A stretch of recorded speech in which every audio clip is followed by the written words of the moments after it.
Black Diamond အဖွဲ့ကအမတွေကိုလည်းခေါ်ထားပါတယ်ရှင်ဒီတို့လည်း symbol တက်လာဖို့ဖိတ်ခေါ်ချင်ပါတယ်ဖိတ်ခေါ်ပါရရှင်ကဲ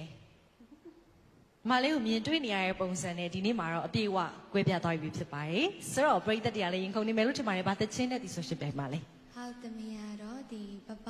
ဒီနတာဆိုးလိုင်းရေးထားတယ်ရေးပြီးတော့အန်ဒီစကဝါဒီလေးနဲ့ဒီဆိုထားတယ် hot dog ဆိုတဲ့တခြင်းလေးနဲ့ပါဝင်ပြောပြတင်ဆက်သွားမှာဖြစ်ပါတယ်ဟုတ်ကဲ့ပါမြန်မာစတာတရှိနေရဲ့ပရိသတ်များအတွင်းရှင်တိုက်ရိုက်ထုံလွှင့်တင်ဆက်နေတာဖြစ်ပါတယ်ညီမလေးရဲ့ဒီဆိုရှင်ပြိုင်မှုတွေပေါ်မှာအောက်မှာမှတ်ချက်လေးပေးထားရင်းနဲ့ညီမလေးရဲ့နာမည်လေး comment ပေးပြီးစီလိုပါတယ် share လေး share ပြီးစီလိုပါတယ် so fighting ကျေးဇူးပါ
ရှင်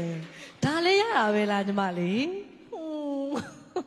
သူမလုပ်ခင်ကိုအရင်တော့ဆိုပြီးတော့လုပ်လိုက်ပါပြီဆိုတော့ရမဝိုင်းလားစင်ပြေပါတယ်စင်ပြေပါတယ်โอเคဆိုတော့ညီမလေးရဲ့တီဆိုရှင်ပြိုင်ဖျော်ဖြေမှုမှာဒိန်သူကြီးမင်းနေရဲ့ကွန်မန့်ကိုမတို့ကမနားထောင်ကိုပေါ့နော်ဘလောက်ထိစိတ်ကျေနပ်မှုရှိတယ် အများကြီးစူးစမ်းထားပါတယ် အများကြီးကျေးဇူး